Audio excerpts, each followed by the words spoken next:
Welcome to the CSO chat for Monday, May 8th. Today's topic is going to be volunteer recruitment, recognition, and retention, some tips and tricks for our Senior Corps programs. This session will be interactive, and I will be asking for audience participation throughout, so please be prepared to participate in the dialogue. If you joined us today via your if you joined us today via your phone, please note that all the lines are open, so please make sure to mute your phone. If you don't have a mute button on your phone, *6 will mute, and then *6 will unmute your line. If you joined us via your computer today, there is a blue radial button at the bottom of the screen. It kind of looks like a microphone. And that will mute your computer so we're not hearing any background noise. Today's call is being recorded, so if you do object to that, you can disconnect at any time. My name is Jancy LaFollette. I am from the CNCS State Office, and I will be your presenter / facilitator for today's call. The PowerPoint will be available at the end of the session, so I will send out kind of an overview in the PowerPoint and the recording at the end of the session and once it's available for folks to be able to hear. So it takes a few minutes for it to actually download. So that'll either come out this afternoon later on or tomorrow. Our CSO chats are designed to highlight a topic and to provide a forum for discussion, so they're not intended to be all-encompassing.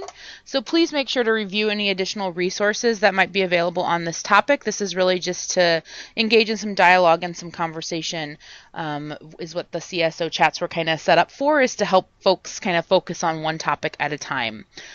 Just a few housekeeping things. Again, lines are open, so make sure you're muting your stuff. Please do not place us on hold. So if you place us on hold, if you're on the phone, we will likely hear hold music. While it's beautiful, it can be very distracting. So please, if you need to get off the line, hang up and come back in, or just place us on mute. We will have time for questions and answers throughout the day's session, but for those of you who joined us via Skype, feel free to use the chat functionality or the conversation box in the Skype. So that is one thing we will be using today. If for some reason you guys have problems hearing me throughout, let me know. Webinars are great, but sometimes you feel like you're talking to no one. So I'm trying to make these more interactive as we go along. But if for some reason I do cut out, please let me know as we roll through this. So today, volunteer recruitment, recognition, and retention, some tips and tricks. Our agenda is really to go through recruitment, retention, recognition, and some resources for you. As program directors of a Senior Corps program, you guys wear many hats. And so today we're going to focus on one piece of what you guys do, and that's that volunteer management hat. We will move quickly through the 3 R's, as they're commonly referred to. There's tons of resources out there to dive deeper into this topic, but today we only have an hour, so discussion might not be that deep of a dive. And this may be a review for some of you, but I do encourage you to contribute during the questions and open dialogue section. As those will kind of be more interactive and hopefully folks can get something out of that. And please don't just tune out to the presentation. I know that's so simple on webinars and I'm guilty of it myself. So let us know how we can make these more interactive as we move forward. For those of you who've joined us today, please keep in mind we do have 3 different Senior Corps programs on the phone today. So we have RSVP projects, FGP projects, as well as Senior Companion programs. If you do have an individual question about your program's recruitment, retention, or recognition plans, I do encourage you to set up a time with your designated program officer for discussion. So today isn't really to get into your specific questions about your program. It's more kind of what are other folks doing, how can we learn from each other, and kind of go through some of the key aspects of recruitment, retention, and recognition. So just wanted to make sure that folks are aware of kind of what today's agenda is about.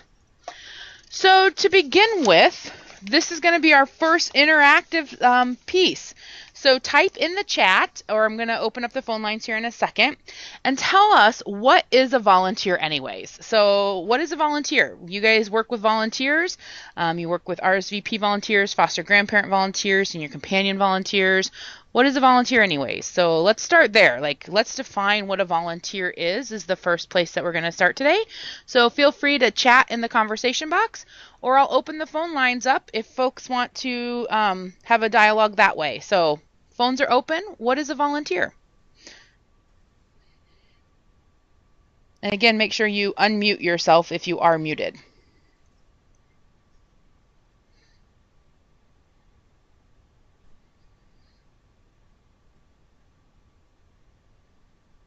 I see some folks typing in our conversation box, so that's great. Anyone on the phone who did not join us via Skype would like to come in or give any discussion points? Let me know. Joy says a volunteer is someone who gives their time to a cause or mission without compensation. Great definition, Joy.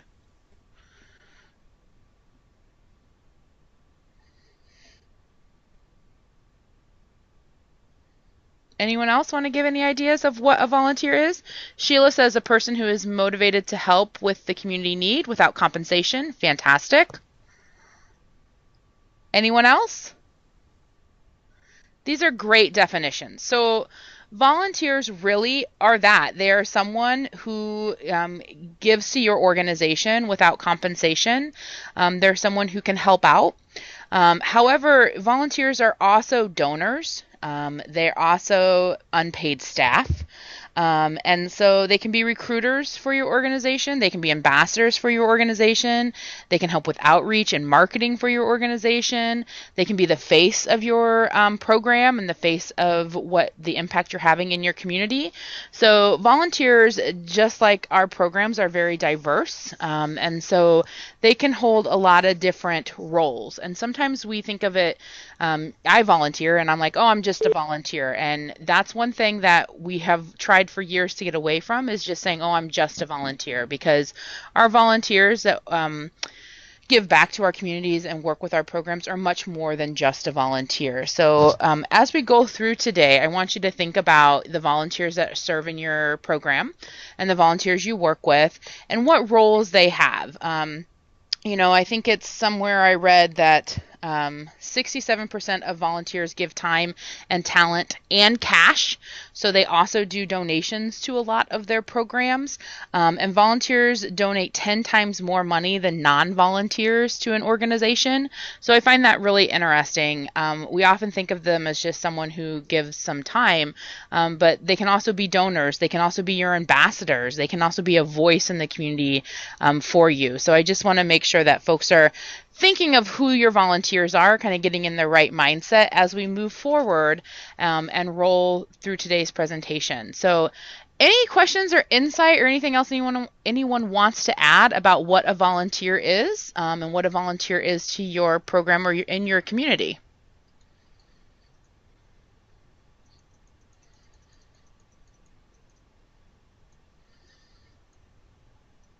All right, not hearing anyone.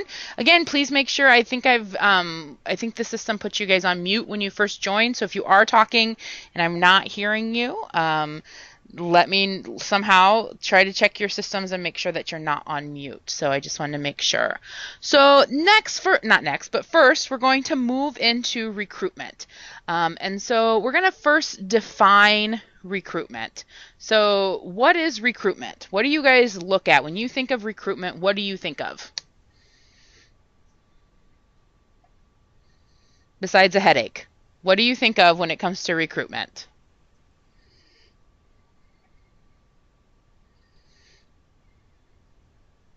Finding more volunteers is what Newton RSVP has. Finding new volunteers is what Rosemary types in there.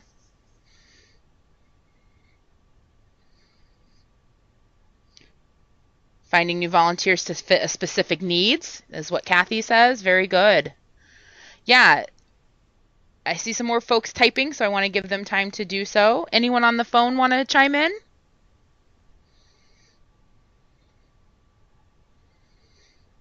Sheila says new sources and methods of recruitment.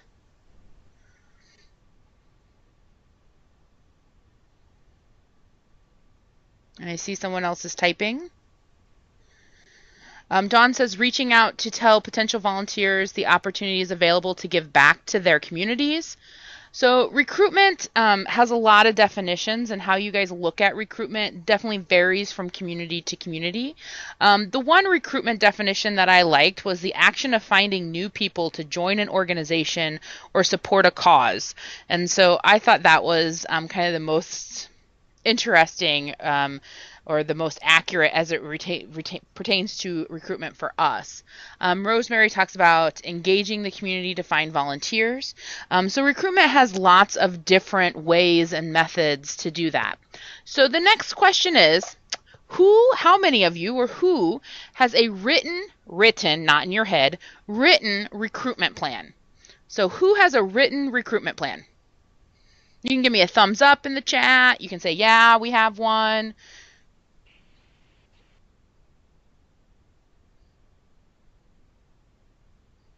You can say, give me a thumbs down. Be like, no, we don't have one.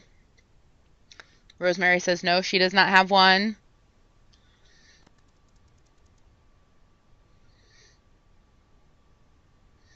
Anybody on the phone? Yes, no, maybe so. Joy says we have a goal with a plan of targeted groups. Fantastic. And Sheila says nothing formal, which is actually very common. We're going to dive into kind of why it's important to have a recruitment plan and how to build upon it a little bit today to help with your recruitment of volunteers. But that is very typical, Sheila. I think there's a lot of people who have an idea or have some things that they've done, but really nothing formal. And so we're going to talk a little bit more about that today, of how to make recruitment kind of more written is the best word that I can use to describe it, but basically a really defined or more formal plan. So the final question for this section is, what are the best methods of recruitment? It is Monday, so please bear with me as I can't talk. So anybody on the phone, best method of recruitment?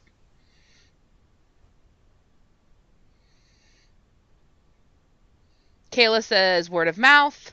Kathy says satisfied volunteers, corporate strategies, word of mouth by current volunteers, our own volunteers, personal selling, Dawn includes in there, word of mouth in the newspaper. So those are what Joy uses, seems to be her best. There's also the phone line is muted for us on your end. So Kayla, can you not speak at all?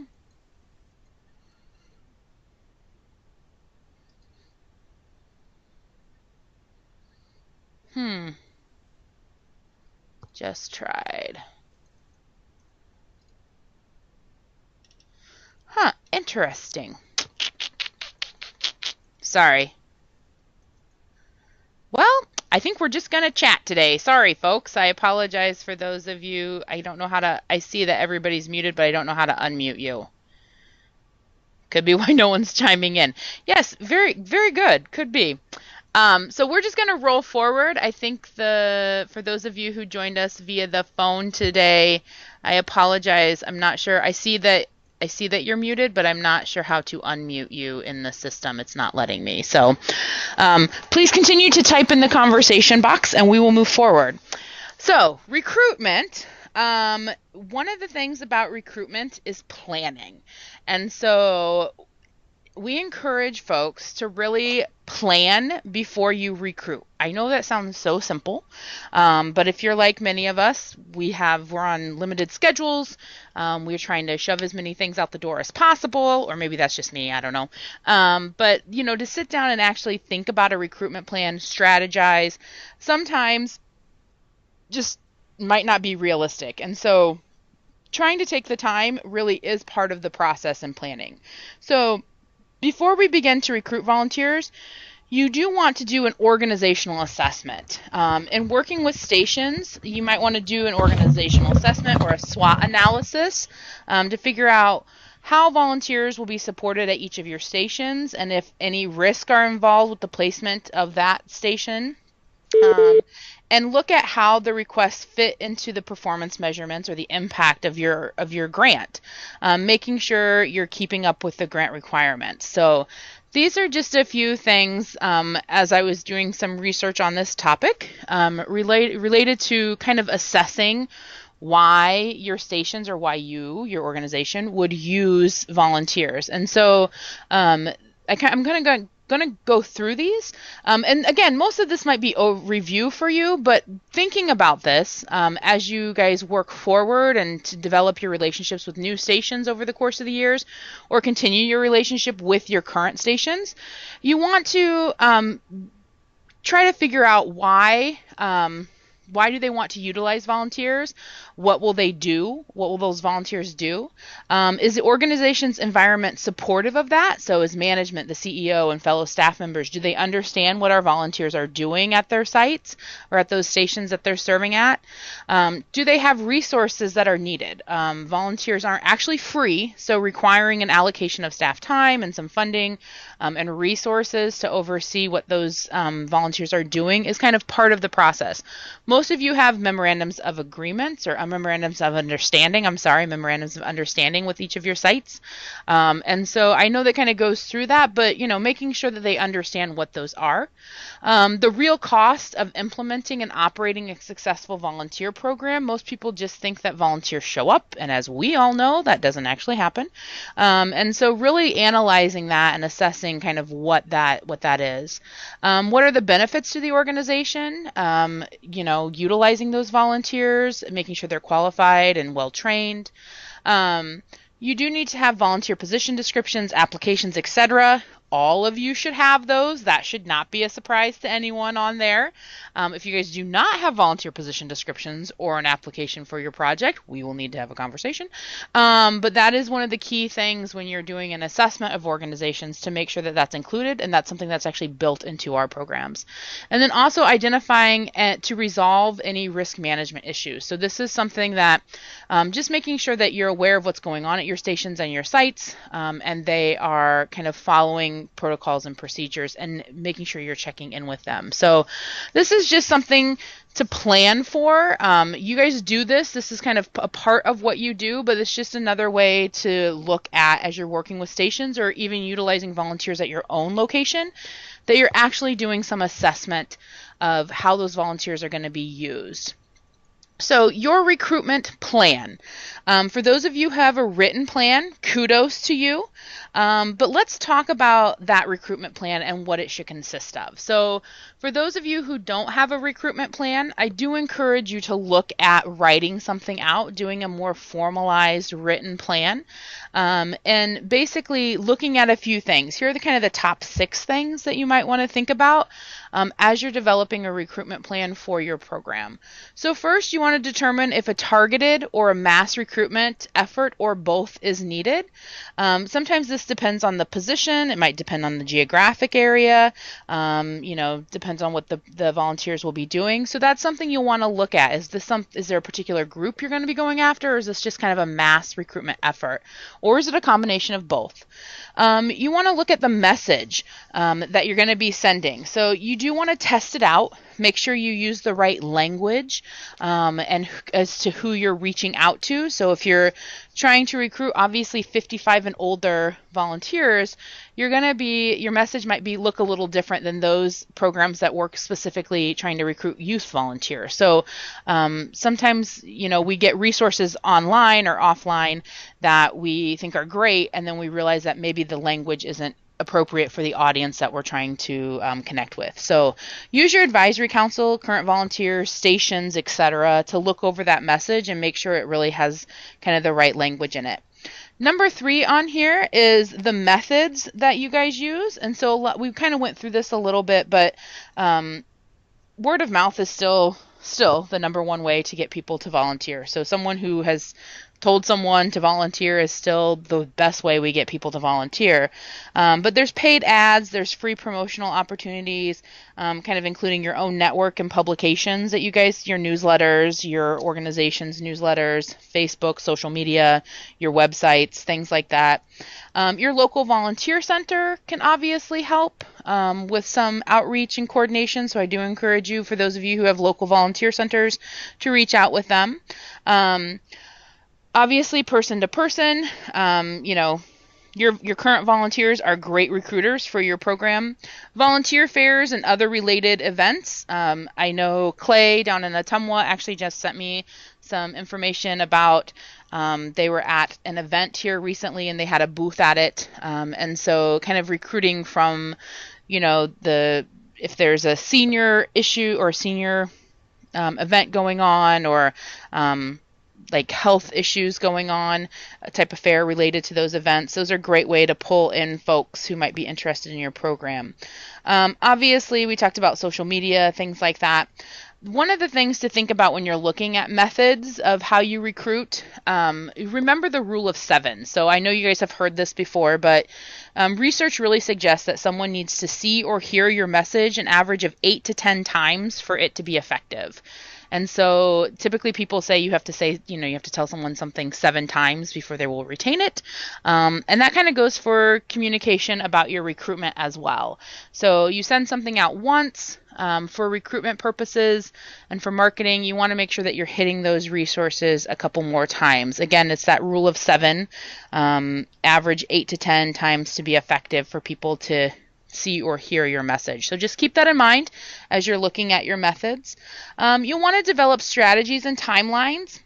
This is something that really helps me. We do Vista recruitment here in our office, and I have to basically coordinate all of them across the state with about 15 other projects, and we have to do timelines and when things are due and deadlines and things like that.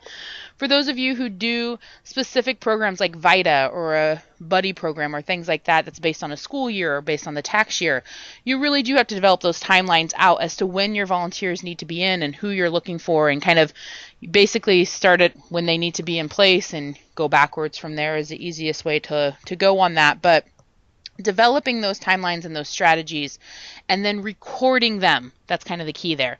You want to record them. You want to write them down, keep a record, keep notes, keep things that worked, keep things that didn't work, and kind of develop that strategy as we try it and it might not work, and so we want to adapt, or hey, did we do that last year? Who did we reach out to? Why did we get so many candidates from this particular place? So you can go back and kind of track those things. So that's one of the pieces that you want to make sure you're including, is that you are recording what those strategies and timelines are that you developed.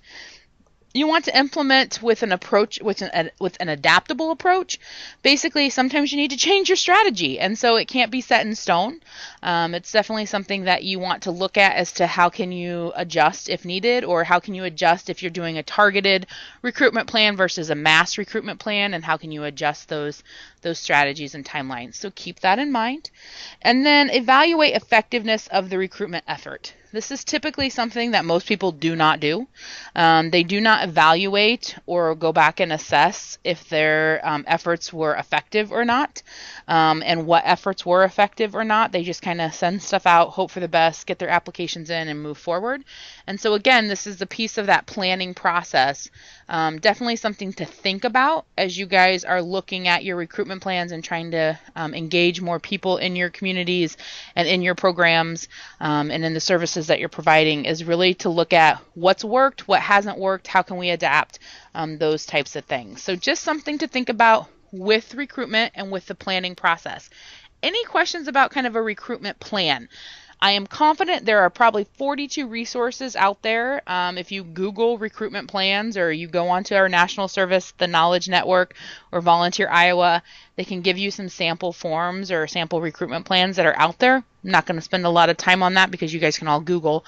But any questions about kind of why a recruitment plan is needed and why we should basically plan to recruit? Any questions about that?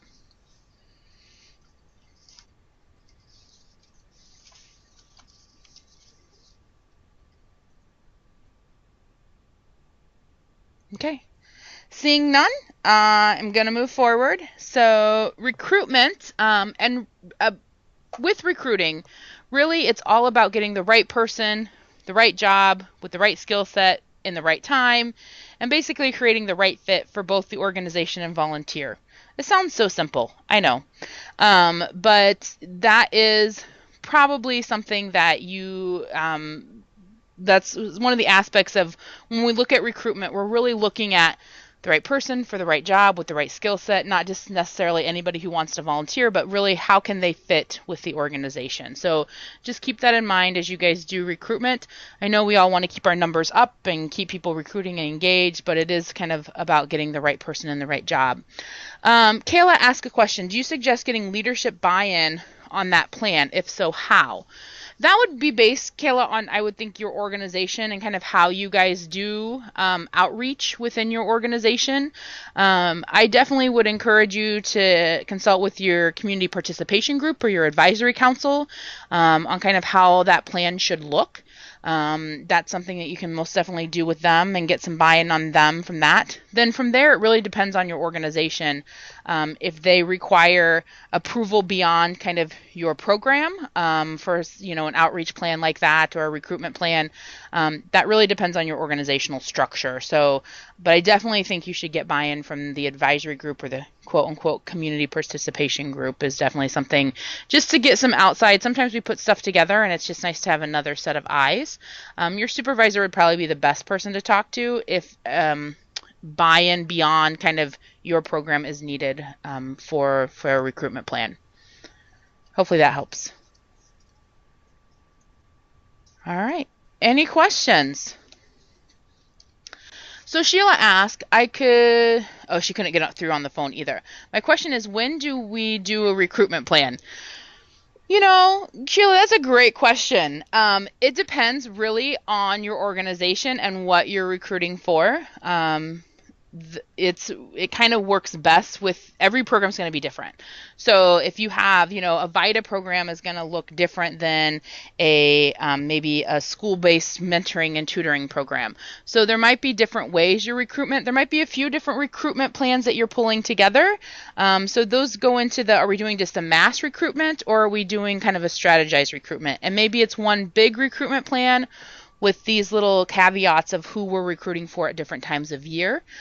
So definitely it kind of what works best with your program and who you're recruiting for and kind of how your cycle works within your own program is, when you should be doing that.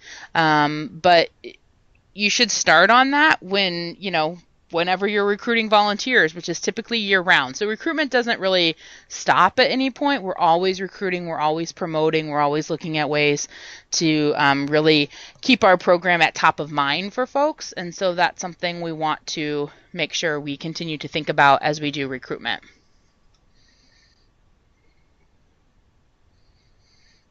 So Sheila includes not particularly to recruit with just one need as focus, although some stations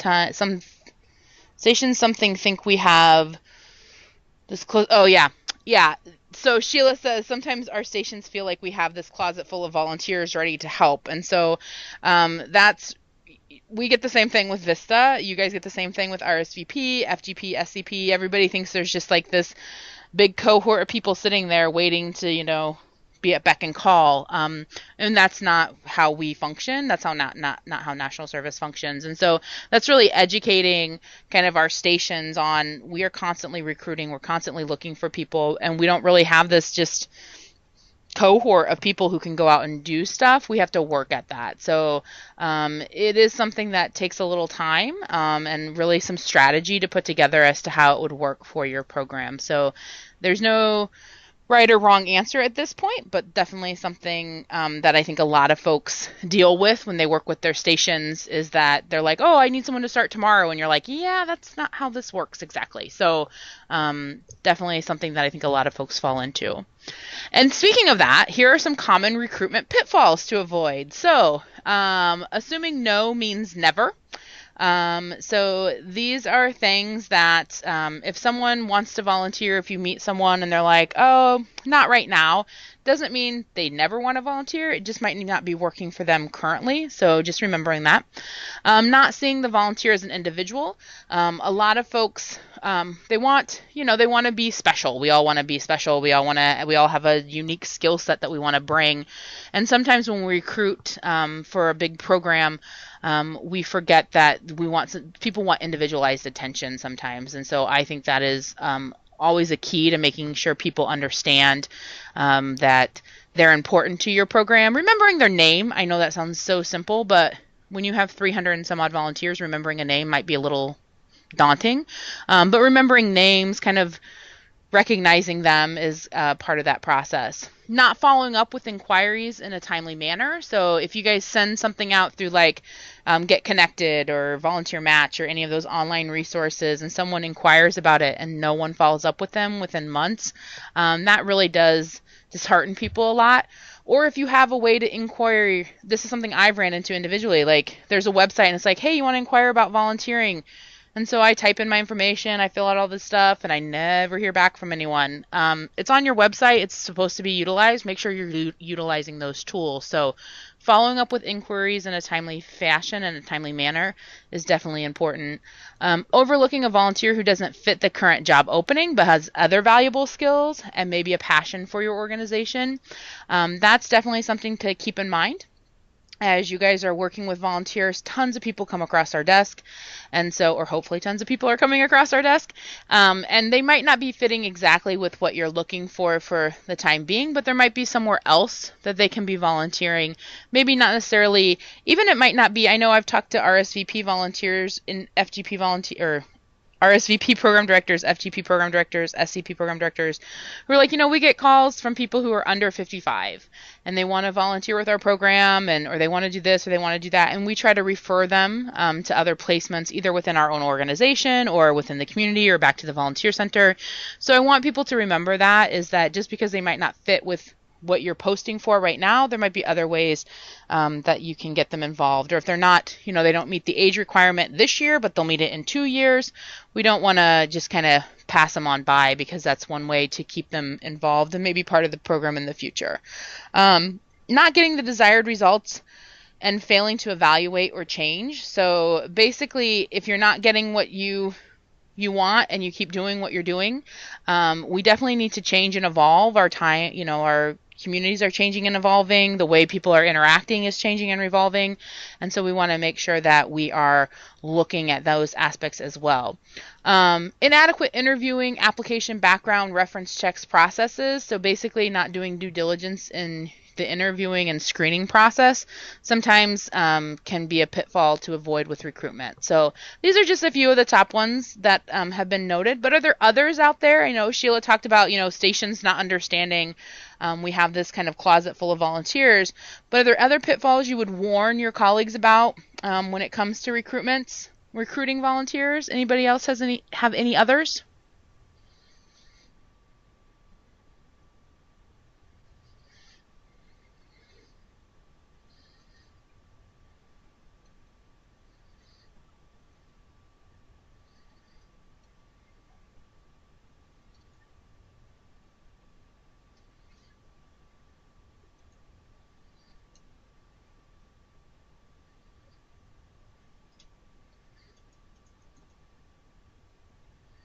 No others at this time?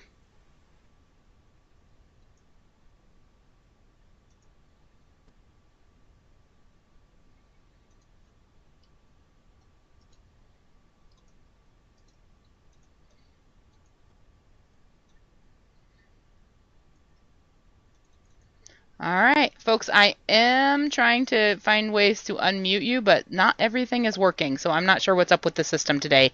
I apologize. So after recruitment, we're going to look at retention for a little bit. So here's the next question for folks to type into the chat functionality of the conversation box, because obviously most folks can't join us via phone today. I apologize. But what is retention, and what does retention mean basically in volunteer management? So when we talk about retention, what do you guys think about?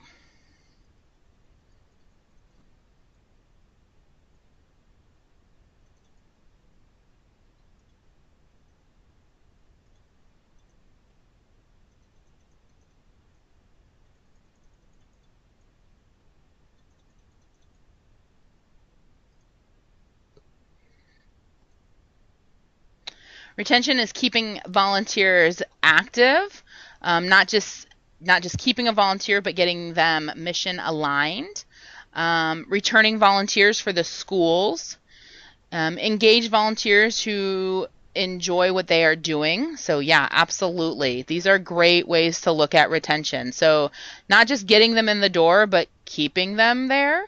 So keeping volunteers happy with the volunteer opportunity for years to come. Nice, Denise.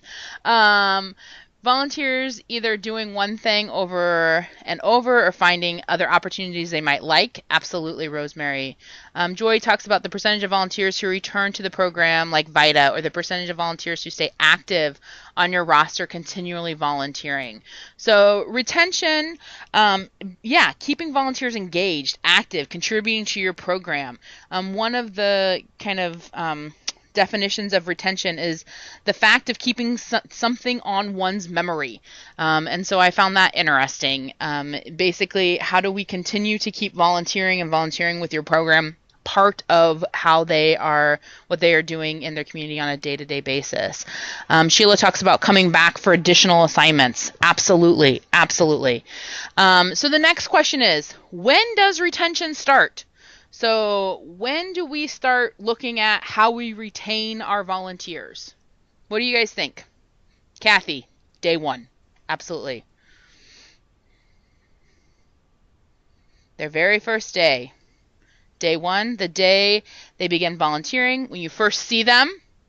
Rosemary talks about when you first see them. From recruitment, yes, absolutely, Kayla. So, yes, recruitment or retention starts during the recruitment process, the interviewing, the screening process. When you get to know your potential volunteers, interests, skills, passions, and motivations, are they a good fit? If not, retention might be difficult if they're not a good fit. And so focusing on retention actually reduces your emphasis on recruitment. And retention is actually more cost effective if you're looking at it from a business sense. So thinking about that and thinking about keeping your volunteers engaged, keeping them active and contributing to your program really helps as you think about your volunteer program and keeping folks engaged. So a few best practices when it comes to retention. These are just things, again, these aren't the end all be all. These are just things to think about when you talk about retention. So regular supervision and communication with your volunteers, obviously making sure they understand what's happening. I know a lot of you send out newsletters and making sure that they are being communicated with. Liability coverage for volunteers, so they have additional coverage for them if they're serving at different locations, which all of you have. Regular collection of volunteer hours, which all of you are regularly collecting volunteer hours. That really helps with retention. They can see that. The volunteer screening process obviously helps with retention, making sure we have the best fit for our folks. Written job descriptions. You all have written job descriptions, but that's actually a best practice in retention, is making sure that the volunteers know what they're doing, and then giving them opportunities. Maybe if they are a returning volunteer and they come back every summer or they come back every school year, making sure they understand if there's something else they can be doing or if it's the same thing, those types of things. Obviously, recognition activities, which we will get into in a little bit. Volunteer impact measures, actually showing the impact of their volunteering really does help retain our volunteers. That's something where they can see how their contribution is giving to the bigger, broader picture. Really does help volunteers retain with their organizations that they're volunteering with. And then, of course, volunteer training, making sure that our volunteers are well trained and well versed on what they're going to be doing. Nothing is more frustrating than showing up to volunteer somewhere, and you guys know this, you all volunteer, and having no training and just kind of being thrown in, and you're not really sure what's going on, and it's just kind of controlled chaos for activities. And you do that, we want these people to come back and do regular volunteering with us, and if they have that kind of feeling of unrest or uncertainty, they might not be doing that. So are there other best practices to add here? This is an open discussion from you guys. Again, in the chat functionality, I'm trying to unmute lines, but it doesn't seem to be working. I've got a few of them unmuted, but not all of them. Chat box, or for those of you who can actually talk on the phone, but any other retention best practices that you guys think should be noted here? What has worked for retention for you beyond this list?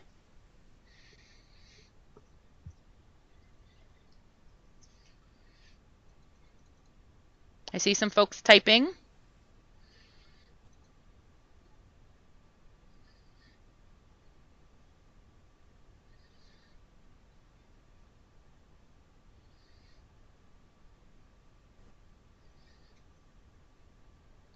Having a welcoming atmosphere both at the RSVP office and at the volunteer station, absolutely. Making sure that volunteers are thanked and then thanked again. Yep. Those are some really good retention. Making sure that folks are aware of, making sure they understand that they're important to your organization is definitely something to think about. And that welcoming atmosphere is, I think, so critical. We're not going to talk about what motivates people to volunteer and the motivational factors of what keeps people volunteering. That can be like a whole hour presentation itself. But those are things that there's a lot more information out there, but we want to make sure that folks are kind of aware of this. So, sorry, I think I skipped a slide there. So some basic principles for volunteering retention is to get your volunteers off to a strong start with a good orientation and training. So make sure you're training your volunteers, make sure they're going through their processes and procedures. For our FGP and SCP programs, you guys have a 40-hour orientation process. RSVP isn't quite that long, but make sure you are starting off with a good orientation. Involvement in your organization and the organizations they're serving at. Making sure that they are involved and feeling involved at that. Communication is key. Again, can't communicate, I think, enough with folks. Ongoing feedback is an appreciation, etc., on work. In a more formal semi-annual review, those are always good for folks. If they get reviewed and they can see kind of what they've been doing or where interests lie, I think those are great things to think about. A genuine interest in the volunteer from a personal perspective. As I said earlier, remembering your name. I know that sounds so silly, but that's one of the greatest places that I volunteer is they can remember who I am when I walk in the door. It makes you feel like they actually want you to be there. So I think that's a big thing. Opportunities for learning, growth, and advancement. So if you're working with someone who might not have done, VITA before or tutoring and mentoring before, and giving them those opportunities and the tools to learn and grow in that, I think sometimes that's what keeps bringing people back. To focus retention efforts, there are a few critical points that you want to think about retention at. The first 6 months of the volunteer's experience is critical towards their retention, kind of based on studies on volunteer retention. So just think about that. First 6 months, we want them to keep coming back and back, right, every year. First 6 months really can be critical. You want to get your volunteers involved in doing work as soon as possible and avoid underutilization and feeling connected with the organization. So if there is a dead zone, which I talk about the dead zone a lot of times, but basically a dead zone from the initial interest. So they're interested, you've talked to them, yay, we're going to get going, and then them actually being placed in an assignment, there always is, sometimes there's a gap during those time frames. And we want to make sure that you guys stay connected with those volunteers. Some ways to stay connected are, sending them the newsletter or, giving them an article to read or talking about, we need you to fill up, obviously, the application and, all the critical pieces that need to be done, but just making sure you're touching base with them. If that dead zone, you can't see my air quotes, but it's a dead zone. With our VISTA projects, that can be like 45 days between when we actually get them signed up to when they actually start. 45 days is a long time, but our foster grandparents and senior companion programs run into this too if you're doing background checks and things like that. So that's something that you want to make sure that you are chatting with them and making sure they're engaged somehow. There's a, kind of whatever works best for your program is what would work best during that time frame.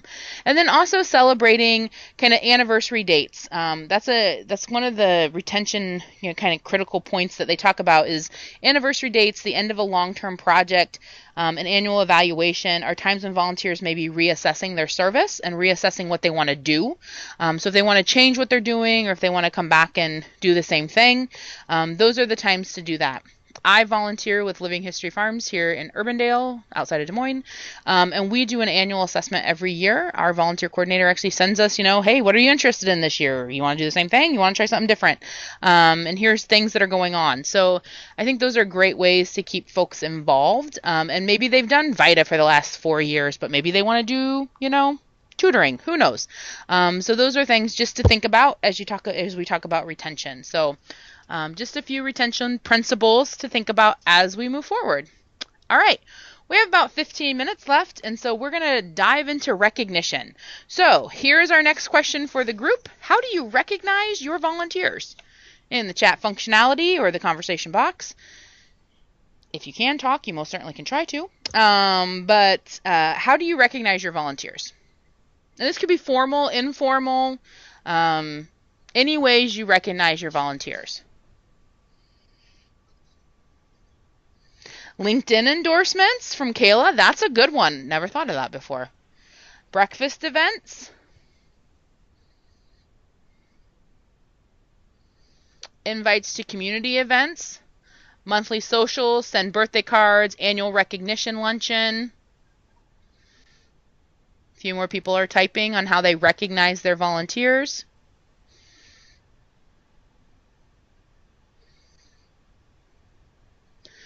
Volunteer brunch, newsletters, senior core week, birthday calls, opportunities to attend trainings and professional development, featurettes in the quarterly newsletter that goes out to folks, featured on Facebook, social media.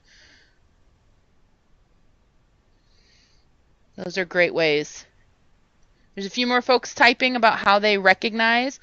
Annual recognition event with entertainment, printed media in the local area, newsletters, birthday cards, calls, thank you notes for each job that they've done, handwritten thank yous. The beauty of handwritten thank yous. I actually appreciate those when I get those from folks these days. Breakfast with an educational component. So these are ways that other programs are recognizing folks. So it doesn't necessarily have to be a big recognition event that we think about when we think about recognizing, but there's many ways to recognize folks. Our next slide really talks about some recognition methods. We might have covered some of these in our discussion, but I just want to note them as we kind of roll through this. So again, the formal recognition events honoring hours for years of service, awards, gifts, and appreciation for their service, regular ongoing birthday cards or personalized phone calls, small birthday gifts, anniversary dates, observations, things that you guys do. Informal, ongoing, thanking and expressing appreciation for service and excellent work whenever the opportunity presents itself. A photo or article in the newspaper, newsletter, website, and of the volunteers at work. Opportunities for additional training, greater involvement in your organization, and advancement when appropriate. So these are all ways that we've already talked about that you guys are doing, but these are ways to recognize volunteers. Again, we're not going to dive into do baby boomers like this versus, the people who are older, and there's all types of research done on how to recognize people, but it's really, you guys know your programs, you guys know your volunteers, and it's what works best for you. A few things to remember with recognition: there's the President's Volunteer Service Awards. We want to make sure people are aware of those. National Volunteer Week, which was just in April, is a great way that folks are recognizing volunteers. The Iowa Volunteer Hall of Fame, Volunteer Iowa, or the Iowa Commission on Volunteer Service, those are one and the same organizations. They do the Volunteer Hall of Fame. So those are ways to really recognize folks. Small things and big things alike. It really just depends on the person as to how they like to be recognized. Sometimes sites do, or stations do, recognitions versus, big recognitions for everybody who's in a particular program. So everybody's a little different. Every program does it a little different. There's no right or wrong way to recognize folks. But you want to, obviously, we have to keep it within federal guidelines. I guess there are wrong ways to recognize people. You can't give them a trip to the Bahamas. You can just give that to me. I'm joking. No. So, volunteer recognition really does come down to what works best for the volunteers that are serving with your program and, really giving them an opportunity to be involved and take ownership in what they're doing. One of the things that I love about when I volunteer is I like hearing about what's happening with the organization that I'm volunteering with. So, getting the reports or having opportunities to learn a different skill. Those are the things that really kind of get me excited to kind of go in and volunteer more. So, everybody's different, and so just keep that in mind. What might work well for one volunteer might not work well for another. So everybody's a little different. Some basic principles about recognition is to incorporate tangible and intangible ways, such as formal or informal stuff. Make things individualized, meaningful to the recipient, and always genuine. So we always want to be genuine when we do recognitions. Formal awards are sincere if they have established criteria. So basically, if you're just giving a formal award to everybody for no particular reason, it doesn't quite mean as much if there's some established criteria for that. Not just once a year. But give frequently and honestly, making sure that, give recognition when recognition is due type thing. Connect volunteers with motivational needs with appropriate recognition. So again, as I talked about, we're not going to go into what motivates people today, but people are motivated by different things. Give it for what you want more of. That's one thing that they've talked about. If you recognize someone for doing something, you want to see more of that. That's why you recognize them, is one, being friendly, being the ambassador of first impressions. We recognize them for doing a great job at that. We want to see more of that type thing. And give it when it is appropriately for achievement. So making sure that, again, we're not just giving recognition willy-nilly to folks, but we're actually being genuine in that. So those are some basics about recruitment. Anything to add for recruitment? Any pieces of information that folks have said, this has worked great for us. We've gotten great feedback about this recognition that we've done, or something that folks haven't talked about on here. The LinkedIn one is probably the one that I hadn't seen before, is LinkedIn endorsements. I thought that was interesting. That's again, social media wave of the future. The features on Facebook. Senior Core Week is coming up next week, right? Next week? Yes. And so there's going to be tons of ways to recognize our programs and our members and our volunteers. So keeping that in mind. But is there anything else that folks wanted to really talk about when it comes to recognition?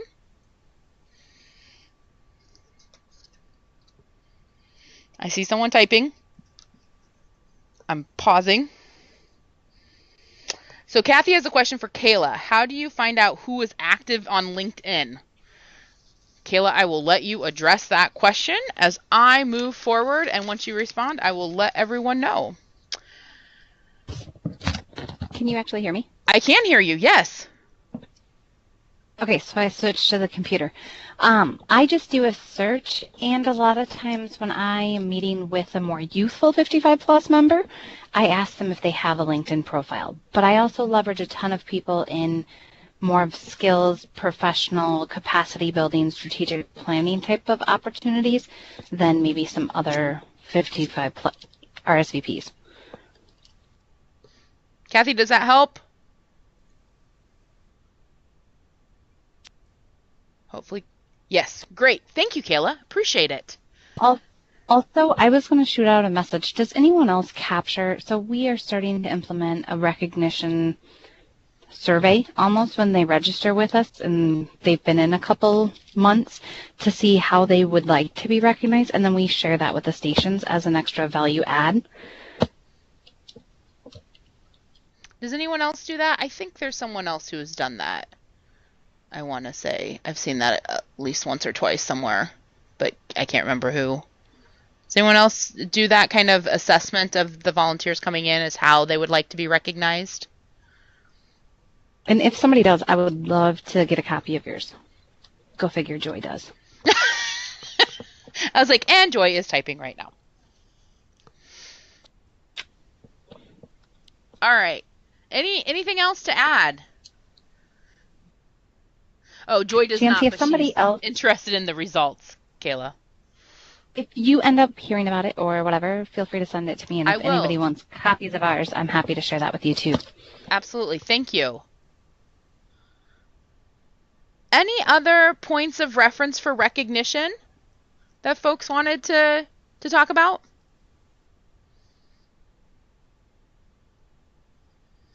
Okay. So, a quick summary.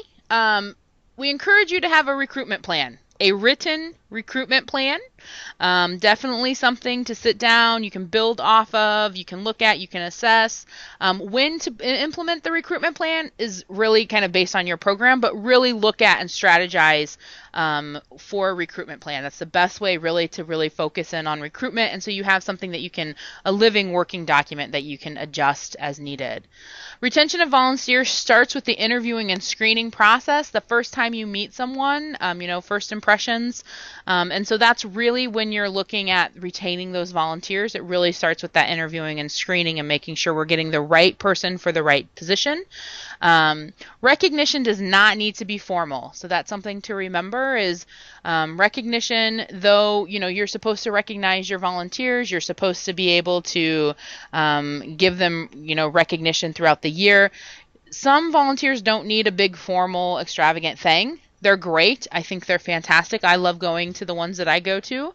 But sometimes, people also just like the pat on the back and the thank you and the, getting formally recognized kind of in front of their small cohort of people. So I think sometimes it doesn't necessarily have to be a big formal thing, but keeping that in mind. And then finally, strong volunteer management practices correlate with overall organizational effectiveness. So recruitment of volunteers, retention of volunteers, recognition of volunteers, that's what we do. And so that's really what our programs are about, is getting volunteers involved, getting people involved in our programs, and making sure they're doing what they need to be doing. And we want to make sure that we are implementing strong volunteer management practices that will support them. And that really does correlate with your overall organizational effectiveness. So without strong volunteers, you can't meet your performance measurements. You don't make the greatest impact, and so it's all ties together. And this is just one of the many pieces, but this is definitely something we want folks to make sure they're focusing on. One of the things we've heard a lot from our VISTA programs, from our AmeriCorps programs, FGP, SCP, RSVP, people are struggling with recruitment. I mean, that's something that we hear across all national service programs. It might not be specifically in your community, but this is kind of a broad statement that folks are having some struggles with recruitment right now. And so we want to make sure that people are spending some time on recruitment planning and looking at their recruitment strategies. So as I said, this isn't all encompassing. This is definitely just kind of the tip of the iceberg type stuff. You can see what other folks are doing. Use each other as resources. You don't have to necessarily ask another foster grandparent program. You might want to talk to an RSVP program about what they're doing for recognition. You never know. You could get some great ideas there. So, or AmeriCorps programs or VISTA programs, or just other volunteer programs in your community. So keep that in mind as you guys are kind of developing what works best for your community. Volunteer resources, the Knowledge Network, obviously, through nationalservice.gov has some great resources on volunteer recruitment and volunteer retention. A lot of stuff out there. Some of it is geared towards AmeriCorps programs, but you can still implement some of that in with the Senior Corps program. So just because this is AmeriCorps doesn't necessarily mean it's not applicable to your program. So keep that in mind as you look at some of those resources out there. In addition, I do want to highlight Volunteer Iowa, or the Iowa Commission on Volunteer Service. VolunteerIowa.org has some great resources out there. I hope many of you are using the Get Connected resource. That's an online resource, very similar to Volunteer Match. And the volunteer centers that are in your communities, I'm going to encourage you to connect with them. If you guys aren't sure if you have a volunteer center in your community, VolunteerIowa.org has a list of all the volunteer centers in Iowa. And so these are resources that will really help you with volunteer management, recruitment, retention, recognition. So keep those in mind. Our next CSO chat is going to be July 10th. So our chat will be at 2 o'clock Central Time, and we're going to dive into the beautiful topic of National Service Criminal History Checks. I know you guys are very excited about that topic as much as I am. So July 10th, we're going to be diving into the National Service Criminal History Check process. If you guys do have any questions, let us know. As always, please reach out to our office, ia@cns.gov. Please note we do have a new phone number, the 515-776-4553 phone number. I do encourage you to check out the Managing Senior Corps programs and the Senior Corps training calendar. I believe there is a chat tomorrow. It's the Tuesday talk with Senior Corps headquarters is tomorrow. I can't remember the topic right now off the top of my head, but there is other stuff going on. So if you guys do have any questions, again, if you do want to strategize about a recruitment plan, please feel free to reach out to your designated program officer. I will say for the next couple weeks, we are focusing on grant review, so maybe not in the next couple weeks we're going to have a lot of time to spend with you on strategizing, but maybe possibly a little bit later. So we are focused on grant review at this time, but let me know if you guys do have any questions as we roll forward. Thank you for participating in today's CSO chat. If you guys do have any other questions, I'll stay on the line for a second, but hope everyone enjoys your day. Thank you so much for joining us, and I will stop the recording at this time. Thanks so much.